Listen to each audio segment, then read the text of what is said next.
So hi everyone, myself is Ashish and I am going to discuss Vision IS monthly current affair और आज मैं सितंबर month का environment section को discuss करूंगा।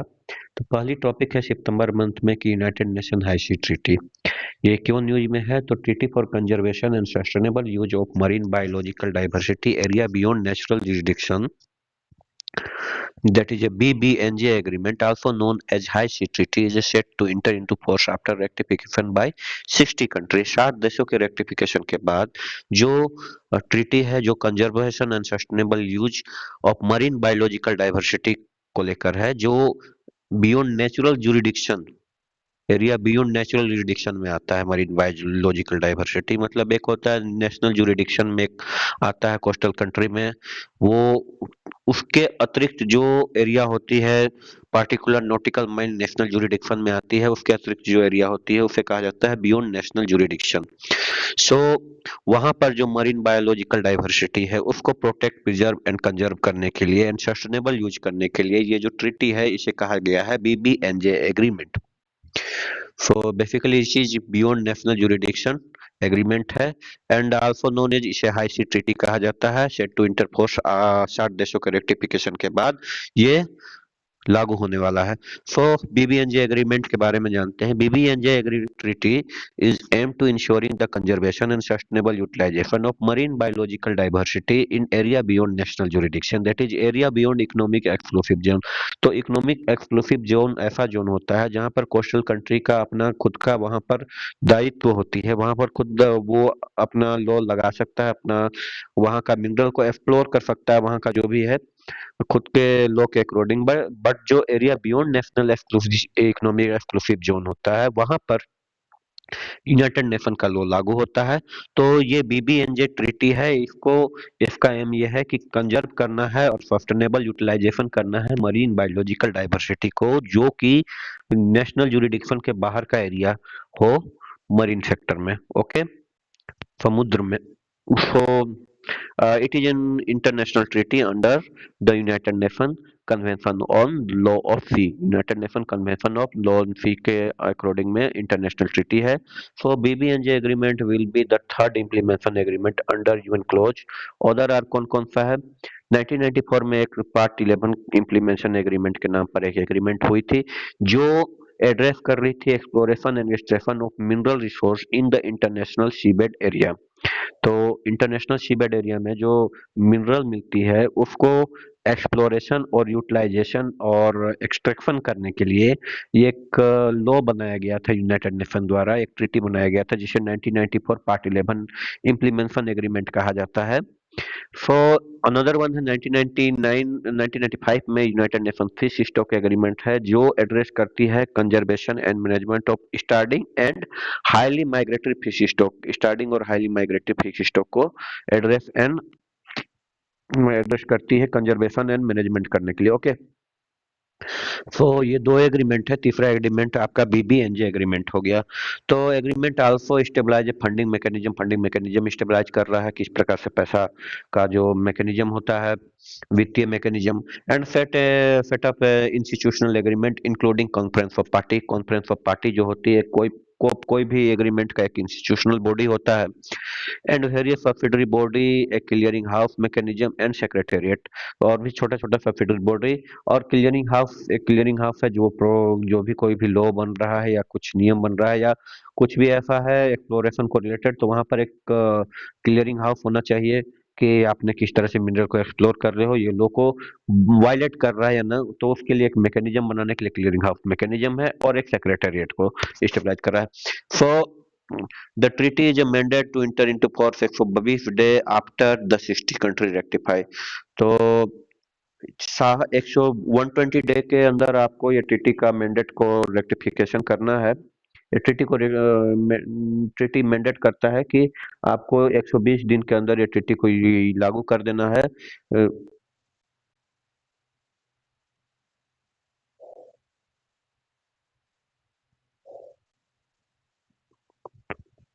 Something else happened, technical fault. So ये treaty क्या कहता है कि आपको 120 दिनों के अंदर रेक्टिफाई कर देना है। अगर 60 कंट्री ने इसे रेक्टिफाई किया गया है, रेक्टिफाई कर दिया है तो इसे लागू कर देना है।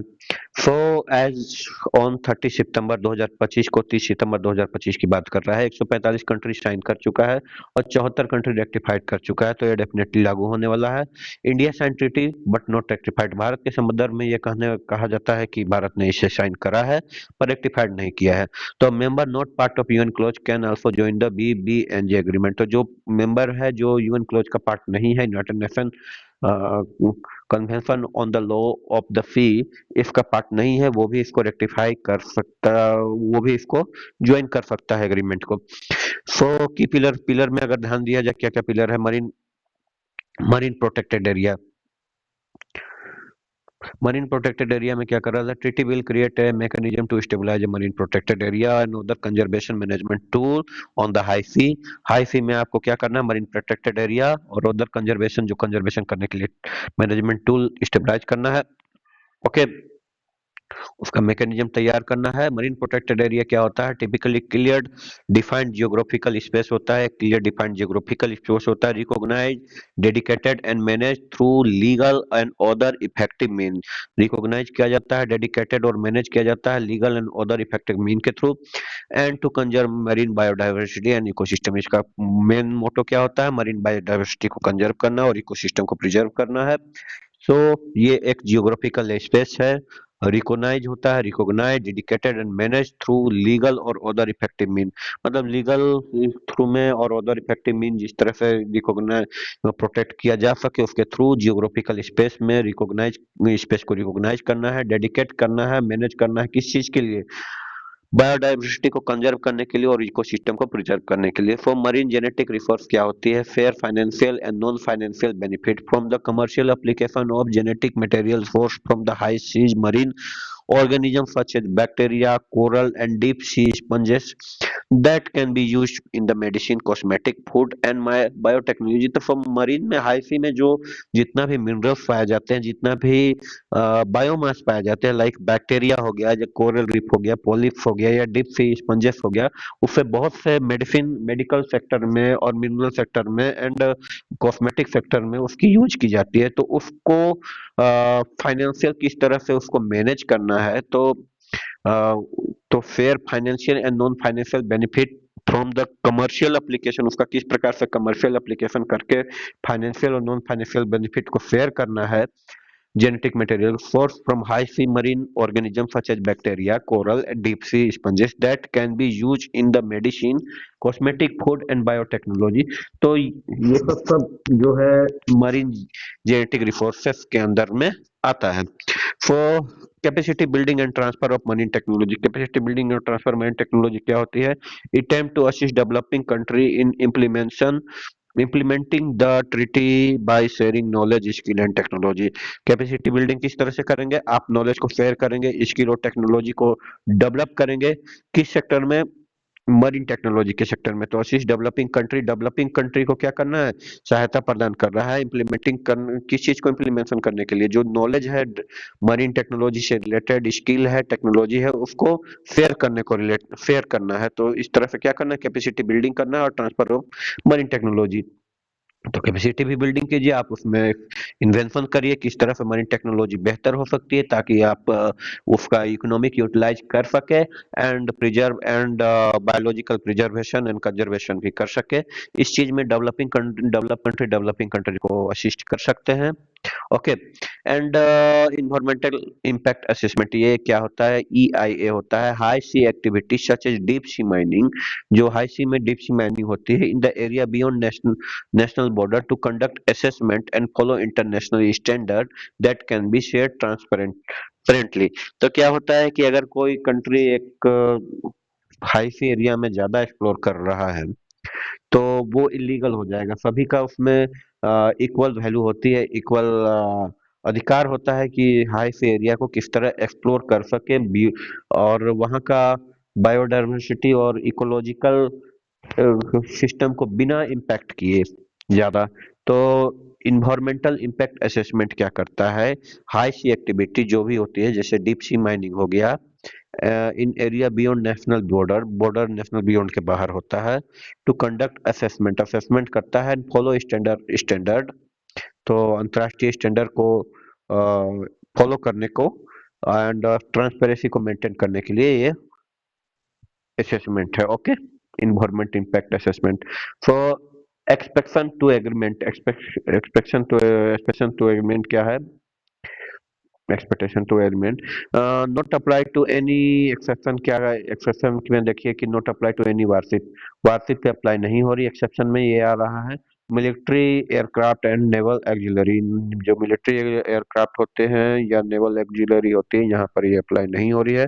Not apply to fishing and fishing related activity, fishing और फिशिंग रिलेटेड एक्टिविटी पर भी ये बीबीएनजे नहीं अप्लाई हो रहा है। That are regulated under other relevant international law, जो मैंने बताया था यहाँ पर 11वां नंबर पे 1995 United nation fish stock agreement जो है उसके थ्रू ये कंडक्ट होता है। So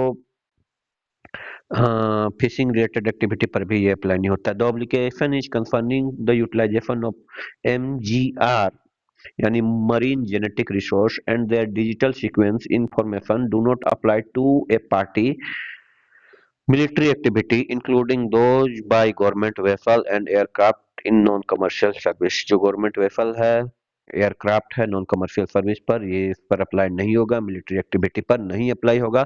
how ever the obligation do apply A party of non military activity, जो नॉन मिलिट्री एक्टिविटी है उस पर ये ऑब्लिगेशन होगा। तो सिग्निफिकेंस ऑफ ट्रीटी क्या होता है? Fill critical gap in the ocean governance. ये क्रिटिकल गैप ओशियन गवर्नेंस को रूल करने के लिए जो गैप डेवलप्ड हो चुका है, यानी कि कोई भी कंट्री कहीं भी एक्सप्लोर कर ले रहा है और मनमर्जी से कर ले रहा है, आप बिना बायोलॉजिकल डाइवर्सिटी को सस्टेनेबल यूज किए बिना अनसस्टेनेबल वे से एक्सप्लोर कर रहे हैं, तो उसको गवर्नेंस करने के लिए जो क्रिटिकल गैप है विभिन्न कंट्रियों के द्वारा, वेरियस कंट्री के, तो उसके लिए वो फील कर रहा है कि ठीक है चलो एक लो है, प्रॉपर वे में इसको एक्सप्लोर किया जाए। तो agreement provide for the common governance of about half of the earth surface and 95% of the ocean volume. Okay, only 1% of the high sea are currently protected. अब सोच लीजिए आप, इतना अभी क्रिटिकल कंडीशन है कि सिर्फ 1% ऑफ द हाई सी का जो है वो करेंटली क्या है? प्रोटेक्टेड है। To promote equity and fairness, ये इक्विटी एंड फेयरनेस कर रहा है TTM to create more just and equitable international order to that consider the needs of all nation specially developing state. तो डेवलपिंग स्टेट का भी एक concern होता है कि डेवलप स्टेट ज्यादा ज्यादा ज्यादा एक्सप्लोर न करे ताकि वो भी यूटिलाइज कर सके मरीन रिसोर्सेस को। तो आपको क्या करना है? इक्विटी और फेयरनेस को ये प्रोटेक्ट कर रहा है। और small nation like Vanuatu the treaty make major step toward the inclusion of decision making that has been long been beyond their reach. Okay, so lowering temperature lowering, the treaty offer to guidance to tackle the adverse effect of climate change and ocean acidification. The treaty aim to strengthen resilience and contain provision based on the polluter pay principle as well as mechanism for dispute। तो dispute होने पर mechanism भी provide कर रहा है, और temperature को lowering temperature में important रोल प्रदान कर रहा है, क्योंकि ये अनसस्टेनेबल बेस से जो मरीन एक्सप्लोरेशन है उसको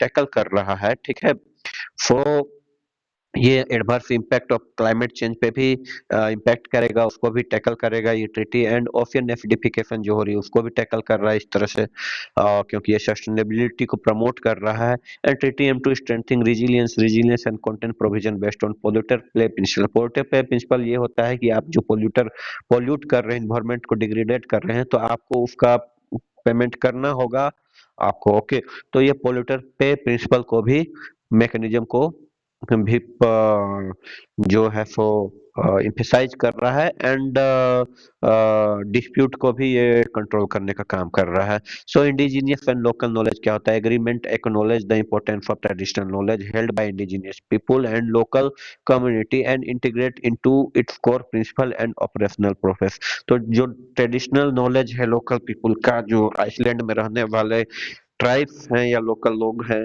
उनके जो नॉलेज को भी ये इंटीग्रेट कर रहा है अपने प्रिंसिपल में कि किस प्रकार से सी को प्रिजर्व किया जाए एंड सस्टेनेबल यूज किया जाए। तो उसके लिए जो लॉ बना रहा है, तो उसमें ये जो ट्रेडिशनल नॉलेज है वो भी प्रिंसिपल को ये अप्लाई कर रहा है। ठीक है। सो नेक्स्ट है कि vital for realising 2030 agenda. Vital किस चीज के लिए है? Realising 2030 agenda. 2030 एजेंडा क्या है? सो पहले देखते हैं, it is directly support sustainable development goal, SDG goal जो होती है 14 को, which aim to prevent and significant reduce all kind of marine pollution. All kind of marine pollution को प्रिवेंट और सिग्निफिकेंट रिड्यूस करने के लिए 2030 एजेंडा है, उसको एसडीजी 14 को सपोर्ट करता है।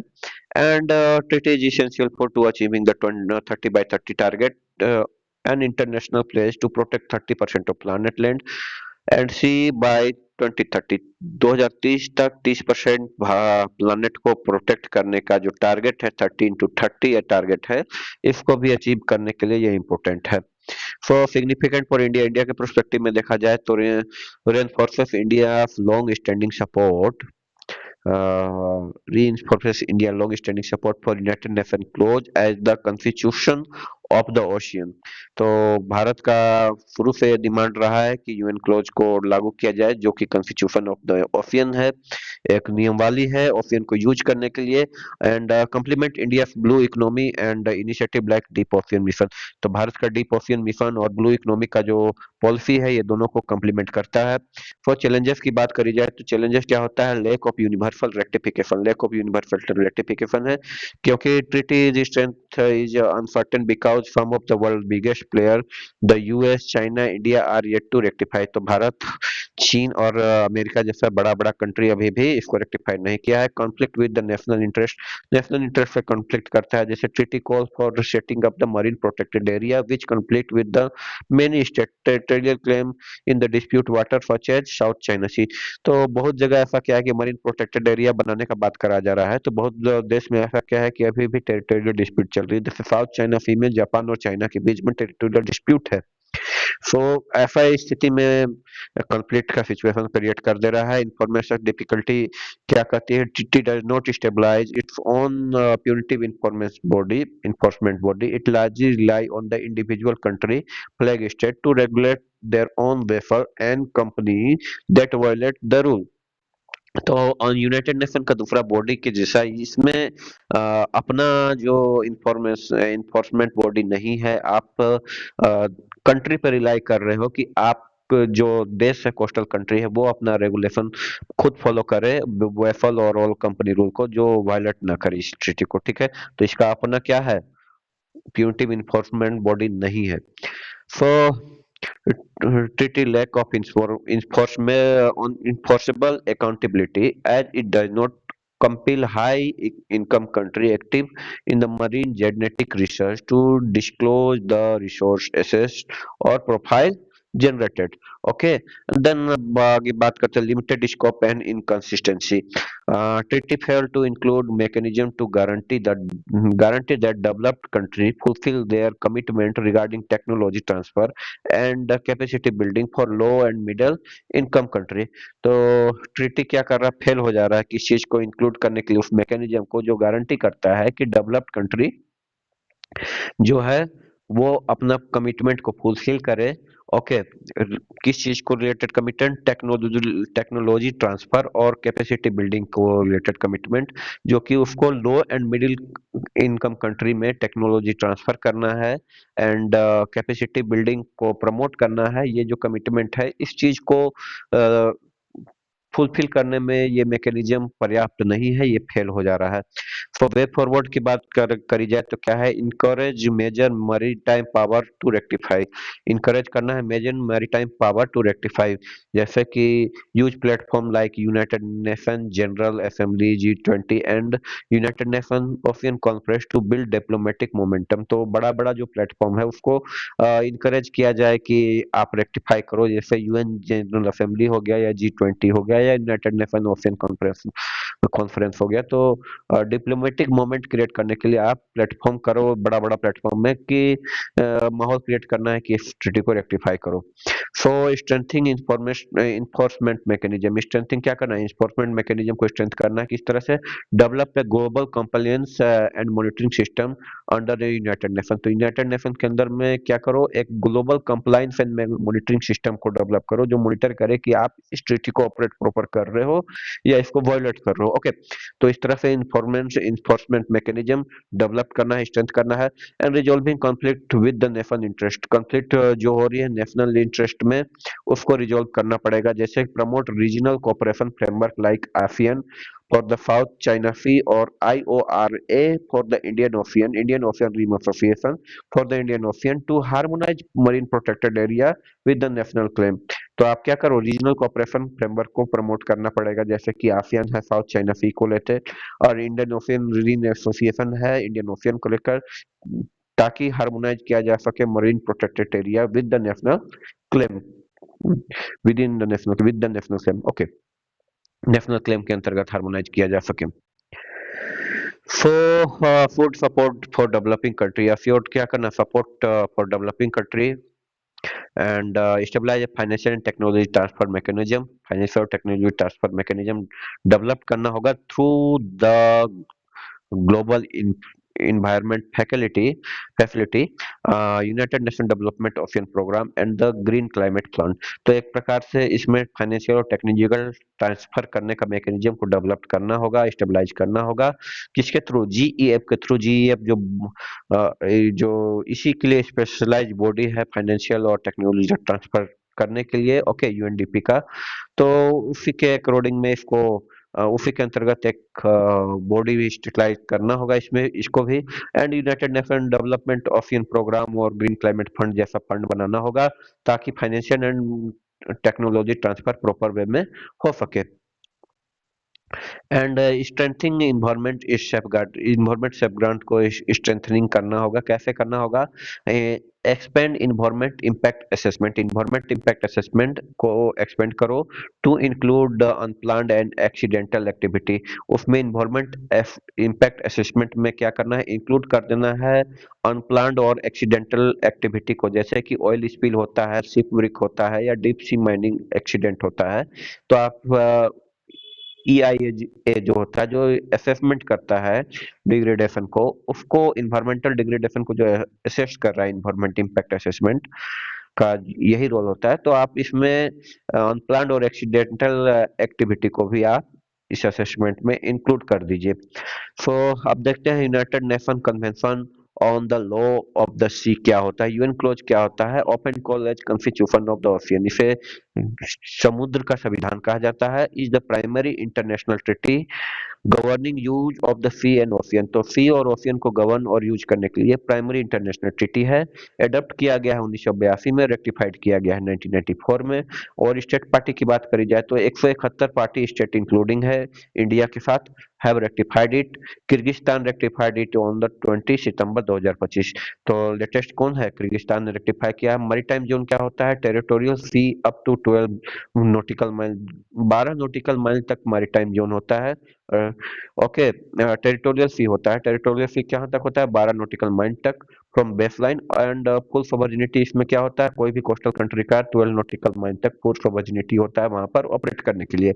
एंड कंटिन्यूस जोन होता है जो 24 नॉटिकल माइल तक होता है।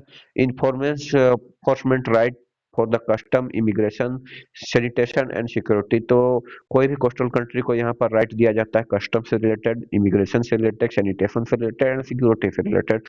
एंड एक एक्सक्लूसिव इकोनॉमिक जोन होता है, अप टू 200 नॉटिकल माइल होता है। Sovereign right for exploration and use of marine resource. तो कोस्टल कंट्री को एक्सक्लूसिव इकोनॉमिक जोन में जो 200 नॉटिकल माइल तक फैला होता है वहां पर राइट दिया जाता है कि आप मरीन एक्सप्लोर को आप अपने हिसाब से एक्सप्लोर कर सको और यूज कर सको। सो टेरिटोरियल हो गया 12 नॉटिकल माइल, यहाँ पर आप देख सकते हैं ये टेरिटोरियल हो गया आपका 12 नॉटिकल माइल हो गया। इंटरनेशनल वाट यहाँ पर देखिए ये 12 नॉटिकल माइल हो गया, 200 नॉटिकल माइल हो गया कॉन्टिनेंटल शेल्फ का, डीप सी एरिया बेड इस जगह, हाई सी, इंटरनेशनल एयर स्पेस, कोई भी देश का एयर स्पेस 2000 यहाँ पर आपका मूव कर सकता है इस एरिया में। एंड जो कंटिजियस जोन होता है 12 नॉटिकल 24 नॉटिकल माइल तक का, ये हो गया यहाँ से यहाँ तक, यहाँ तक। एंड 12 नॉटिकल माइल टेरिटोरियल सी हो गया।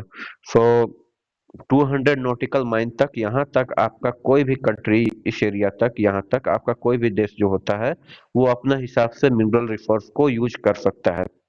ओके, और 24 नॉटिकल माइल तक का आपका क्या होता है, इन्फोर्मेंस राइट होता है। यहाँ कोई भी कंट्री का इन्फोर्समेंट राइट होता है, जैसे कस्टम से रिलेटेड हो गया, एंड इमिग्रेशन से रिलेटेड हो गया, सैनिटेशन से रिलेटेड हो गया, एंड सिक्योरिटी से रिलेटेड हो गया, and that is UN clause हो गया। अब आगे की बात करते हैं। हाई सी की बात करेंगे तो हाई सी क्या होता है, beyond national jurisdiction, freedom for navigation, over flight, fishing and research. तो हाई सी क्या होती है, नेशनल जुरिडिक्शन से आगे की चीज होती है, जहां पर आप कोई भी कंट्री नेविगेशन से रिलेटेड फ्रीडम होता है, एंड ओवर फ्लाइट से रिलेटेड, फिशिंग से रिलेटेड, रिसर्च से रिलेटेड होता है। एंड डीप सी माइनिंग अगर बात करी जाए तो sea board beyond national jurisdiction, जो नेशनल जुरिडिक्शन है उसके बियॉन्ड अगर आप सी बेड में माइनिंग कर रहे हो तो वो डीप सी माइनिंग कहलाएगा। And common heritage of Mankind, ये सभी देशों के लिए लागू होता है, इसमें कोई कंट्री का एक्सक्लूसिव राइट नहीं होता है। Manage by international seabed authority के थ्रू मैनेज किया जाता है। और डिस्प्यूट सेटलमेंट की अगर बात करी जाए तो stabilize mechanism like international tribunal for the law of the sea, ITLOS को मैकेनिज्म को स्टेबलाइज करा गया है। सो नेक्स्ट टॉपिक बात करते हैं sustainable development, harmonising growth with the people needs. तो उत्तराखंड गवर्नमेंट क्या कर रहा है, recently guaranteed in principle approval for the नटाला bypass in the fragile Bhagirathi eco-sensitive zone, despite earliest rejection by the Supreme Court High Powered Committee over ecological and social concern। तो Uttarakhand government ने क्या किया, recently गारंट कर दिया है, approve कर दिया है किस चीज को, नटाला बाईपास को, in the fragile Bhagirathi eco sensitive zone, जो कि भागीरथी रिवर का इको सेंसिटिव जोन से बाईपास क्रॉस कर रहा है, उसको आपने अप्रूव कर दिया। किसने अप्रूव कर दिया, उत्तराखंड गवर्नमेंट ने। सो इससे पहले क्या हो चुका था, रिजेक्शन किया गया था सुप्रीम कोर्ट का हाई पावर कमेटी के द्वारा, ओवर किस चीज को लेकर, इकोलॉजिकल एंड सोशल कंसर्न को लेकर। तो मोर इन न्यूज पे अगर बात करी जाए तो though the ministry of the defence has classified the project as strategically important, concern persist regarding project impact. तो मिनिस्ट्री ऑफ डिफेंस ने कहा है कि ये प्रोजेक्ट जो है स्ट्रेटेजिकली बहुत इंपॉर्टेंट है, लेकिन फिर भी कर्षण चिंता तो स्वाभाविक है इस चीज को, क्योंकि यहाँ पर इको सेंसिटिव जोन है, यहाँ पे डाइवर्सिटी, बायोडाइवर्सिटी का लॉस तो होना तय है। तो recent Dharali flood and expert analysis strong indicate that the proposed bypass alignment is prone to slope instability and subsidence. तो अभी हाल फिलहाल में आपने देखा होगा कि धराली में जो फ्लैश फ्लड आया, तो एक्सपर्ट का एनालिसिस है कि ये जो प्रपोज जोन है जहां पर ये बाईपास बन रहा है, ये बहुत ज्यादा संभावित क्षेत्र में आता है कि ये फ्लड एंड लैंडस्लाइड का शिकार हो सके। So the decision highlight a potential conflict between national security, strategic project disintegration, national security और strategic project disintegration and sustainable development and people need। तो डिसीजन जो है ये हाईलाइट कर रहा है किस चीज को, नेशनल सिक्योरिटी और स्ट्रेटेजिक प्रोजेक्ट डेजिग्नेशन और सस्टेनेबल डेवलपमेंट को और पीपल नीड को, इनके बीच जो कॉन्फ्लिक्ट है, क्योंकि आप सस्टेनेबल डेवलपमेंट वे में अगर आप कहते हो या बायोडाइवर्सिटी को प्रोटेक्ट करते हो, तो उस वे में ये सही नहीं है कि आपको ये जगह पर बाईपास क्रिएट करना है। बट अगर आप स्ट्रेटेजिक कंसर्न देखेंगे और सिक्योरिटी देखेंगे तो डिफेंस के अकॉर्डिंग में ये इम्पोर्टेंट है कि इस जगह आप बाईपास बनाओ। सो यहाँ पर कॉन्फ्लिक्ट को ये हाईलाइट कर रहा है, ये डिसीजन ये बता रहा है, कॉन्फ्लिक्ट को दर्शा रहा है कि इस तरह से कॉन्फ्लिक्ट है। सो इकोनॉमिक सेंसिटिव जोन क्या होता है, इको सेंसिटिव जोन क्या होता है, they are ecological important and fragile area around protected area. जो प्रोटेक्टेड एरिया है वहां पर ये इकोलॉजिकल इंपॉर्टेंट और फ्रेगाइल एरिया होता है।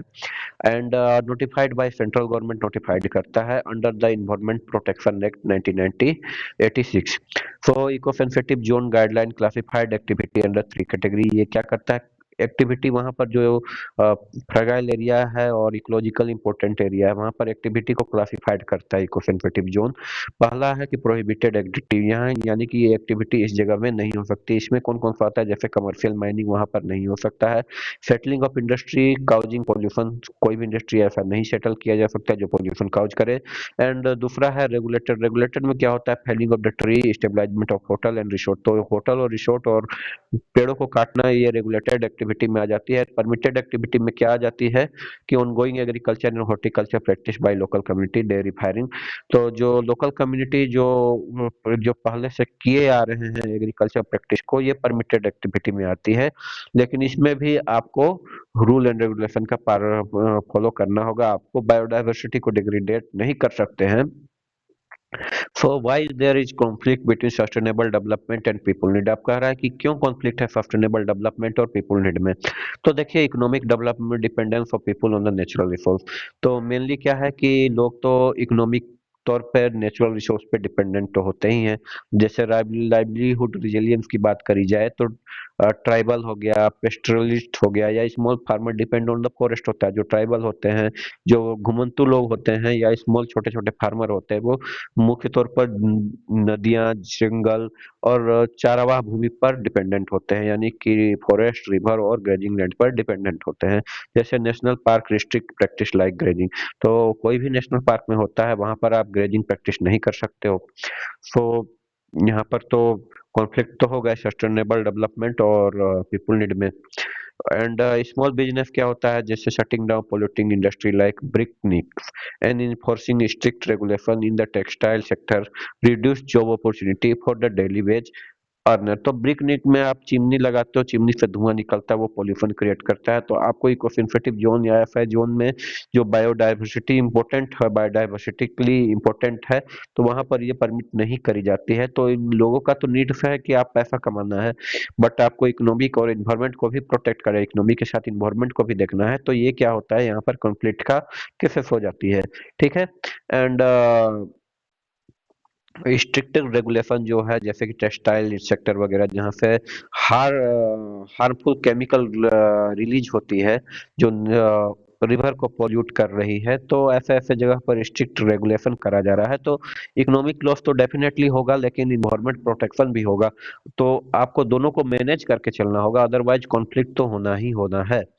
For development and displacement, development और डिस्प्लेसमेंट के कारण more than 40% of the tribal population is being displaced by the development activity, जैसे large dam project, renewable energy project. तो जो भी इंडस्ट्री एंड डेवलपमेंट होती है, इंडस्ट्री लगाई जा रही है या लार्ज डैम लगाया जा रहा है, तो डैम के लिए क्या करता है, लैंड एक्विजिशन करना पड़ता है। तो लैंड एक्विजिशन में क्या होता है, ट्राइबल लोग को वहां पर ट्राइबल लोग को उस जगह से वहां से हटाया जाता है। तो बड़ा बड़ा डैम जैसे कन्हर डैम प्रोजेक्ट हो गया, या और भी डैम प्रोजेक्ट है, तो ये बहुत सा कॉन्फ्लिक्ट देखने मिला है कि ट्राइबल पॉपुलेशन को वहां से हटा दिया गया है, जिसके कारण से कॉन्फ्लिक्ट का सिचुएशन क्रिएट हो जाता है। तो डेवलपमेंट और डिस्प्लेसमेंट दोनों के कारण कॉन्फ्लिक्ट होता है। And for protecting national interest को प्रोटेक्टिंग करने के लिए, जैसे environment ministry has exempted critical and atomic mineral mining from public constitution under the 2006 Environment Impact Assessment Notification. So environment ministry ने क्या किया है, एग्जम्प्ट किया है क्रिटिकल और एटॉमिक मिनरल माइनिंग को for from public consultation under in 2006 environment impact assessment notification. तो क्या होता है ना कि आप कहीं भी मिनरल को एक्सप्लोर कर रहे हो, तो वहां पे पब्लिक कंसल्टेशन किया जाता है कि हम वहाँ का लोकल पंचायत बॉडी है या लोकल गवर्नेंस बॉडी है, उससे भी आप थोड़ा सा एग्रीमेंट बनाया जाता है, वहाँ के लोकल लोगों को उससे भी एग्रीमेंट किया जाता है। लेकिन अगर आप क्रिटिकल माइनिंग कर रहे हैं या फिर यूरेनियम वगैरह का माइनिंग कर रहे हैं, तो उसको इन्वायरमेंट मिनिस्ट्री के द्वारा एग्जम्प्ट किया गया है, यानी छूट दिया गया है कि आप बिना पब्लिक से परमिशन लिए ही आप वहां पर माइनिंग कर सकते हो। तो यहाँ भी कॉन्फ्लिक्ट इशू हो जा रही है। जैसे कि वन संरक्षण आल्सो वन संरक्षण एवं संवर्धन अमेंडमेंट रूल 2025 ये कहता है, provide special dispensation to critical mineral sector for compensatory afforestation. वन संरक्षण वन जो है संरक्षण एवं संवर्धन अमेंडमेंट रूल 2025 कह रहा है, special dispensation to critical mineral sector for compensatory afforestation. Okay, special dispenser provide कर रहा है किस चीज को, क्रिटिकल मिनरल सेक्टर को और कंपेंसेटरी एफोरेस्टेशन को लेकर। सो पॉलिसी एंड गवर्नेंस गैप क्या होता है, पॉलिसी एंड गवर्नेंस गैप में अगर देखा जाए तो टॉप डाउन डिसीजन मेकिंग होता है। Environment regulation are often designed without local participation, ignoring the poor people need। तो आप ऊपर बैठ के तो रेगुलेशन बना देते हैं, लेकिन पुअर पीपल जो नीचे बैठा हुआ है, जो लोग है, उसका आप परमिशन नहीं ले रहे या उसको आप शामिल नहीं कर रहे डिसीजन मेकिंग में, तो आपको क्या हो रहा है, गैप हो जा रहा है टॉप डाउन डिसीजन मेकिंग में। सो इसके कारण क्या हो रहा है, डिस्प्यूट क्रिएट हो जाती है। So weak social and societical net, weak social and societical net for safety net, ये क्या है कि no direct support during the transition period, example seasonal fishing ban and mining closure. तो वहां पर आप डायरेक्ट सपोर्ट नहीं करते हो ट्रांजिशन पीरियड में। और जैसे आप फिशिंग बैन कर दिए हो, सेशनल फिशिंग बैन अगर आप कर दिए हो, तो आप सपोर्ट नहीं कर रहे हो, तो सोशल सेफ्टी नेट में ये वीक पॉइंट हो गया इसका। So environment solution are costly, environmental solution are costly कैसे है, limited access to cleaner technology, solar pump and electrical vehicle require upfront capital that poor household can not afford. तो अब क्या है कि सोलर पंप और इलेक्ट्रिकल व्हीकल ये सब जो है, जो काफी महंगा होता है और जो गरीब लोगों से पहुंच से ये बाहर होता है। ठीक है, आप अभी देखो इलेक्ट्रिकल व्हीकल अगर परचेस करने जाओ तो इसका दाम बहुत ज्यादा है, तो गरीब लोगों के लिए ये तो दिक्कत है। तो आप ये देख सकते हो कि limited access of cleaner technology, तो क्लीनर टेक्नोलॉजी का एक्सेस बहुत कम है, लोगों के पास पहुंच बहुत कम है। एंड क्रेडिट कंस्ट्रेंट अगर बात करी जाए तो लेक ऑफ एफोर्डेबल क्रेडिट और micro finance to shift the greener livelihood. तो पैसा का भी कमी है, क्रेडिट का भी कमी है, माइक्रो फाइनेंस भी कमी होता है इस सेक्टर में। जैसे shifting from chip plastic package after plastic ban. तो प्लास्टिक बैन तो कर दिया, लेकिन आपको अगर ऐसा प्लास्टिक के जो सब्सिडरी पर अगर आपको शिफ्ट करना है, तो वहां पर आपको फंड का जरूरत है और फंड का कमी है। So initiative taken by government to reduce conflict को रिड्यूस करने के लिए गवर्नमेंट के द्वारा क्या इनिशिएटिव टेकन की जा रही है। तो पहला इनिशिएटिव ये है कि right to fair compensation and transparency in the land acquisition, rehabilitation and resettlement, REFCTLAR act 2013। ये क्या करता है, ये रेगुलेट करता है acquisition and lay down the procedure and the rule guaranteeing compensation, rehabilitation and resettlement. ये रेगुलेट कर रहा है किस चीज को, लैंड एक्विजिशन को, और रूल ला रहा है किस चीज को, रूल ला रहा है ले डाउन द प्रोसीजर और रूल ला रहा है किस चीज को गारंटी करने के लिए, कंपनसेशन को गारंटी करने के लिए, रिहेबिलिटेशन या पुनर्वास को गारंटी करने के लिए, एंड रिसेटलमेंट करने के लिए। ओके, तो right to fair compensation and transparency in the land acquisition, rehabilitation and resettlement act का ये उद्देश्य है कि ये रेगुलेट करे लैंड एक्विजिशन को and lay down the procedure को लागू करे, जो कि प्रोसीजर और रूल को लागू करे किस चीज को, जो कंपनसेशन को गारंटी प्रदान करे कंपनसेशन को, एंड रिहेबिलिटेट किया जाए जिसके थ्रू, एंड रिसेटलमेंट किया जाए। For social impact assessment is mandate under this sector. इसमें सबसे ज्यादा है कि किस तरह से समाज के लोग इम्पैक्ट हो रहे हैं, तो उसका असेसमेंट करना, उसका सर्वेक्षण करना, ये इसमें बहुत इंपॉर्टेंट है। सो इन्वायरमेंट इम्पैक्ट असेसमेंट ये भी है, it is mandate under environment protection act 1986 है। Schedule tribe and all the traditional forest dweller recognisation of the forest right act 2006 क्या कहता है, to undo the historical injustice that occurred और to forest dwelling community. तो forest dwelling community आप देखते हैं कि सदियों से किस चीज पर आप डिपेंडेंट है, ट्राइबल का, वो फॉरेस्ट पर डिपेंडेंट है, फॉरेस्ट में रहने वाला कम्युनिटी। सो सो क्या जरूरी है, आपको क्या करना है, वन सेकेंड, अपने रूल रेगुलेशन करा है, किस चीज को रेगुलेशन करना, वन सेकेंड, वेयर इज या फेडरल ट्राइब का जो other traditional forest dweller recognisation forest act लाया है, इस चीज को, इस गैप को फुलफिल करने के लिए, उसके साथ जो हिस्टोरिकल इनजस्टिस हो रही है उसको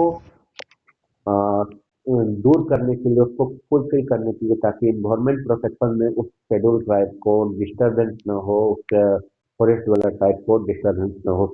तो ये इम्पोर्टेंट है। And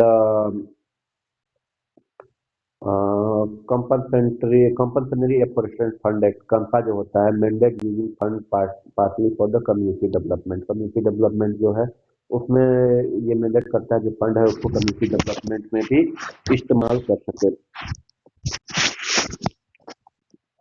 sorry for sound disturbance. And so या schedule tribe and all the traditional forest dweller act जो recognition of forest right act है 2006 है, ये क्या करता है, टू अंडो करता है, किस चीज को अंडो कर रहा है, हिस्टोरिकल इनजस्टिस जो होती है that occur for the forest dwelling community के साथ, and compensatory and afforestation fund act CAMPA जो है 2016 में लागू किया गया था। इसके थ्रू मैंडेट क्या किया जा रहा है गवर्नमेंट को कि फंड करो पार्टली फॉर जो इस कैंपा का जो फंड है उसमें कुछ हिस्सा प्रदान करो कम्युनिटी डेवलपमेंट में भी, ताकि आप इन्वायरमेंट प्रोटेक्शन के साथ साथ आप कम्युनिटी डेवलप भी कर सको। एंड डिस्ट्रिक्ट मिनरल फाउंडेशन जो होता है 2015 में लागू करा गया था, इसमें क्या कहता है, credit under the mines and minerals development regulation act to channel mining revenue to local community for health education and skill development. जो माइंस एंड मिनरल से जो पैसा मिल रहा है उसको आप कुछ हद तक कुछ पैसे को आप किस में लगाना है, इस फंड के जरिए लोकल कम्युनिटी में किस चीज के लिए, हेल्थ एजुकेशन और स्किल डेवलपमेंट में। अगर वे फॉरवर्ड की बात करी जाए तो रीजनल क्लाइमेट स्पेसिफिक प्लानिंग, जैसे रीजनल और क्लाइमेट स्पेसिफिक प्लानिंग बनाना चाहिए। जैसे Himalaya Himalaya landslide sensitive infrastructure zone है, जहाँ पर लैंडस्लाइड ज्यादा होता है, तो वहाँ पर विशेष प्लानिंग वहाँ के लिए करना चाहिए, ताकि इकोनॉमिक भी इकोनॉमिक के साथ साथ सस्टेनेबल डेवलपमेंट भी हो सके, कॉन्फ्लिक्ट ना हो सके। सो कोस्टल जोन में भी मैंग्रोव बफर है, साइक्लोन शेल्टर है, उसके लिए भी अलग प्लान बनाओ। ड्राई लैंड के लिए अलग प्लान बनाओ, जो माइक्रो इरिगेशन होता है, ड्रप रेजिस्टेंट क्रॉप वगैरह ये सब किया जा सकता है।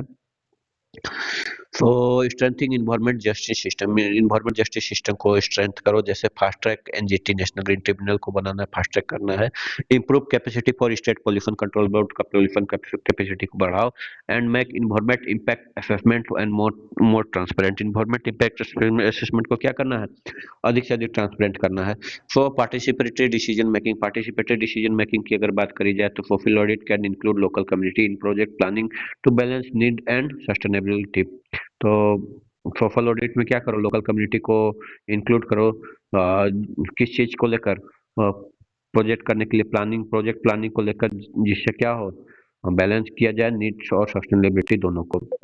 ग्रीन लाइवलीहुड प्रोग्राम को भी एक वेब फॉर्मेट में आएगा, क्योंकि स्केल अप इको टूरिज्म को स्केल अप करा जाए, बम्बू बेस्ड लाइवलीहुड को प्रमोट किया जाए, मैंग्रोव रिस्टोरेशन को किया जाए। जो इकोटोन होते हैं मैंग्रोव, बहुत ज़्यादा आप जानते हो बायोमास को प्रिजर्व करता है, बायोडाइवर्सिटी को प्रिजर्व करता है, इकोसिस्टम रिस्टोरेशन में भी इम्पोर्टेंट रोल है मैंग्रोव का। तो मैंग्रोव रिस्टोरेशन किया जाए एंड फॉरेस्ट प्रोड्यूस को वैल्यू एडिशन करा जाए। फंड है justice transition fund, India can set up the fund for worker affected by mine closure, green shift and seasonal ban. तो माइन क्लोज के कारण जो वर्कर इफेक्ट हो रहे हैं, या ग्रीन शिफ्ट के कारण, या सेशनल बैन जैसे फिशरी वगैरह को स्पेशली फैशन में बैन किया जाता है, तो वहां पर आप जस्टिस ट्रांजिशन फंड को यूटिलाइज किया जा सके, करना चाहिए। सो नेक्स्ट टॉपिक है, अभी और भी काफी टॉपिक है। हाँ, ये टॉपिक अभी देखिए, public consultation and environment impact assessment. Public consultation and environment impact assessment, ये क्या कह रहा है topic wise, ministry of environment forest and climate change exempted कर रहा है। किसको एग्जम्प्ट किया गया है, किसको छोड़ा गया है, mining project involving atomic critical and strategic mineral like rare earth metal from public consultation under environment impact assessment 2006। तो बेसिकली होता क्या है कि अगर कहीं मिनरल का एक्सप्लोर किया जाए, कोई जगह को चिन्हित किया जाए कि हम यहाँ से मिनरल एक्सप्लोर कर रहे हैं, तो गवर्नमेंट का इन्वायरमेंट इम्पैक्ट असेसमेंट किया जाता है। वहाँ पर किस तरह से पर्यावरण डिग्रेडेड होगा या पर्यावरण का हानि होगा, तो उस चीज़ को इम्पैक्ट को असेसमेंट किया जाता है। तो इम्पैक्ट असेसमेंट में आपको क्या करना रहता है कि वहाँ के लोकल कम्युनिटी को जो वहाँ के लोकल कम्युनिटी से कंसल्टेशन किया जाता है, पहले कंसल्ट किया जाता है और उसका परमिशन दिया जाता है, उसका भी राय लिया जाता है, परमिशन लिया जाता है उस एरिया को मिनरल एक्सप्लोर करने से पहले, ताकि क्योंकि वो वहाँ से डिस्प्लेस्ड होते हैं, वहाँ से डिस्प्लेसमेंट उनको करना रहता है। बिना उनके सपोर्ट के आप मिनरल एक्सप्लोरेशन नहीं कर सकते हैं। तो गवर्नमेंट का जो ये रूल है इन्वायरमेंट MOEFCC का, अभी जो latest strategic mineral and latest जो रूल अभी जो लागू किया गया है ministry of environment forest and climate change, तो उसके अकॉर्डिंग क्या है कि माइनिंग प्रोजेक्ट में जो एटॉमिक मिनरल यानी कि यूरेनियम वगैरह आ गया, एंड क्रिटिकल और स्ट्रेटेजिक मिनरल जैसे रेयर अर्थ एलिमेंटल मिनरल है, जो कि बहुत इंपॉर्टेंट है इकोनॉमिक डेवलपमेंट के लिए and public safety and strategic development के लिए। सिक्योरिटी को लिए। सो ऐसे मिनरल का एक्सप्लोर करने में पब्लिक कंसल्टेशन को एग्जम्प्ट कर दिया गया है, ठीक है, इन्वायरमेंट इम्पैक्ट असेसमेंट के अंदर में। फॉर मोर इन न्यूज पर अगर बात करी जाए तो exemption include all mining project of atomic mineral, जितना भी एटॉमिक मिनरल का माइनिंग प्रोजेक्ट है वहां पर एग्जम्पशन को लागू किया गया है, यानी कि अब सजेशन नहीं लिया जाएगा लोकल कम्युनिटी का। एंड जैसे कि यूरेनियम हो गया, and critical and strategic mineral जैसे कि लिथियम वगैरह हो गया, of the first schedule of the mines and mineral development regulation amendment act 2023। पहला schedule mines and mineral development regulation amendment act 2023 के अकॉर्डिंग में इसको एग्जम्प्ट कर दिया गया है, ठीक है। Although exempted from the public consultation, this project will still undergo appraisal at the central level। तो कह रहा है कि भले ही पब्लिक कंसल्टेशन को एग्जम्प्ट कर दिया गया है, लेकिन ये प्रोजेक्ट है अंडरगो अप्रेजल। किसका अप्रेजल चाहिए? सेंट्रल लेवल पर अप्रेजल चाहिए, ठीक है। Why have this project been exempted for public consultation? क्यों एग्जम्प्ट किया गया? तो इसमें देखा जाए, आप देख सकते हैं अभी अमेरिका ने जो वेनेजुएला पे अटैक किया, वहां पर सबसे इम्पोर्टेंट रीजन है कि गोल्ड और लिथियम है ऑयल के साथ। आप सोच सकते हो कि क्रिटिकल मिनरल का कितना वैल्यू है। जो आप मोबाइल यूज कर रहे हो यहाँ भी आपको क्रिटिकल मिनरल ही यूटिलाइज हो रही है, तो ऑब्वियस है कि बहुत ज्यादा इंपॉर्टेंट है। तो यहाँ देखिए, इंश्योरिंग एनर्जी सिक्योरिटी को इंश्योर करने के लिए extraction will enhance production and of uranium and thorium mineral by the operationalization new deposit. Okay, enhance कर क्या कर रहा है? प्रोडक्शन को इनहेंस करने के लिए यूरेनियम थोरियम जैसे मिनरल को, thorium eject from the monazite से थोरियम इजेक्ट होता है, जैसे कि बीच सैंड मिनरल हो गया, will be used in the third stage and uranium in the first stage of the country nuclear power program. Nuclear power program में क्या होता है? यूरेनियम का भी इस्तेमाल होता है, थोरियम का भी इस्तेमाल होता है। तो थोरियम थर्ड स्टेज में यूज होता है, यूरेनियम फर्स्ट स्टेज में यूज होता है। ओके, सो स्ट्रेटेजिक एप्लीकेशन में अगर बात करी जाए, example in the defence sector rare earth element are used in the production and surveillance and navigational aids such as radar and sonar communication and display aids such as laser ETC. तो strategic application में तो use होता है rare earth mineral, reducing import dependency and vulnerability to supply chain disruption. तो mainly क्या है इसका एक एम ये भी है कि इंपोर्ट डिपेंडेंसी को कम करना है, एंड वल्नरेबिलिटी जो है सप्लाई चेन डिप्रेशन को डिसरप्शन को उसको भी खत्म करना है।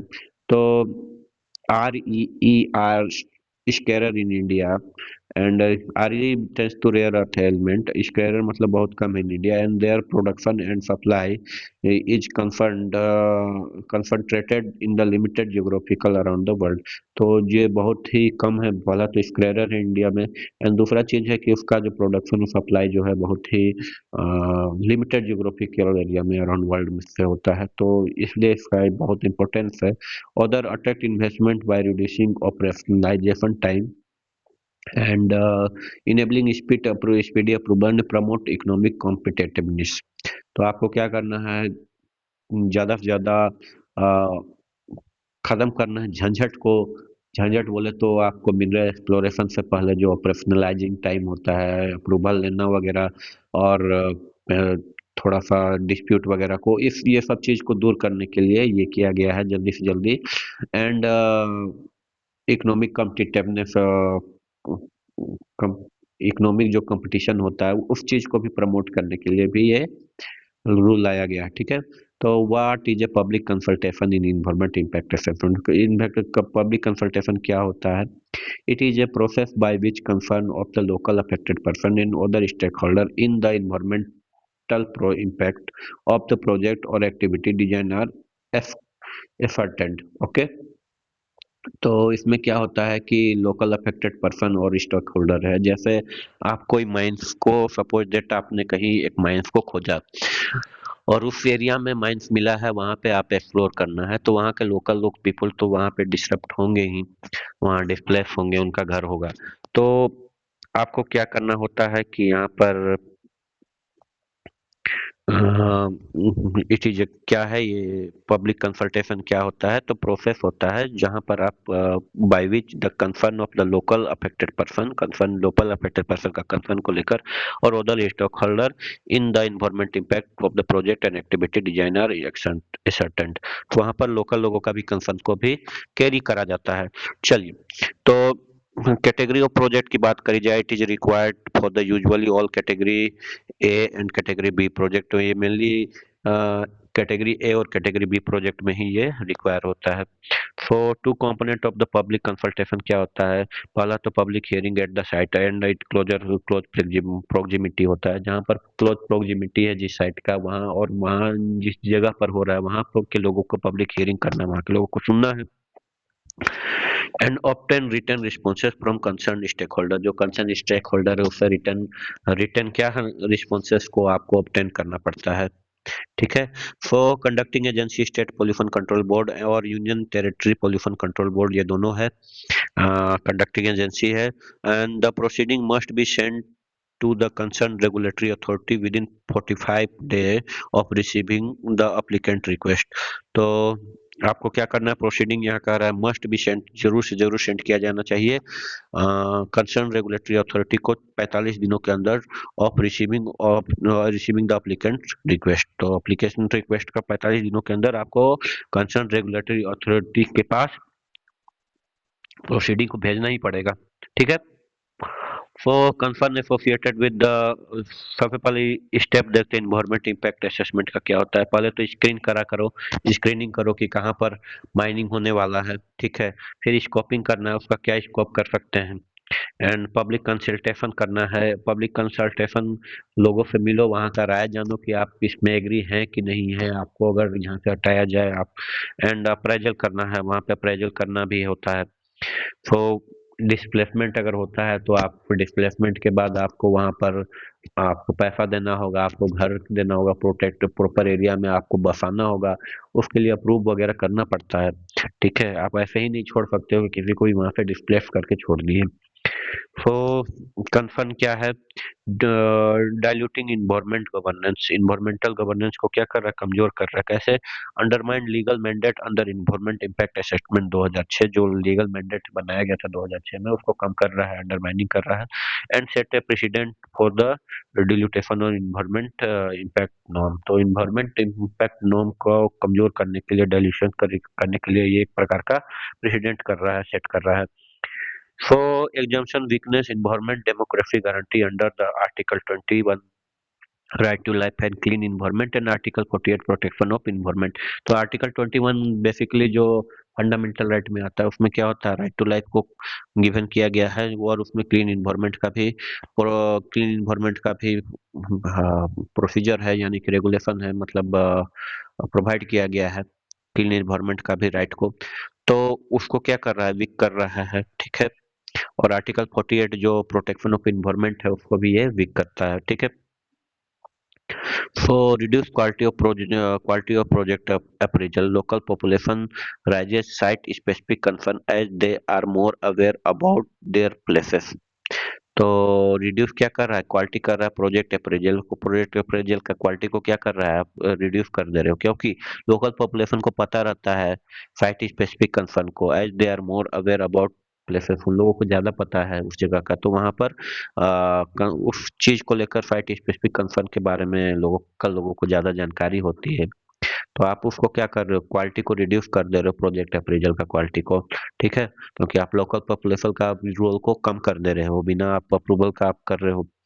सो जैसे कि example, Silkyara tunnel under the Char Dham project Uttarakhand which collapsed in 2023 was exempted from environment impact assessment. अब देखिए बेस्ट एग्जांपल है कि सिल्क यारा टनल जो था, जो कि धंस गया, आप इन्वायरमेंट इम्पैक्ट असेसमेंट में आपने लोकल लोगों का वहां पर जो कंसल्टेशन है, आपने उस चीज को आपने नेग्लेक्ट कर दिया।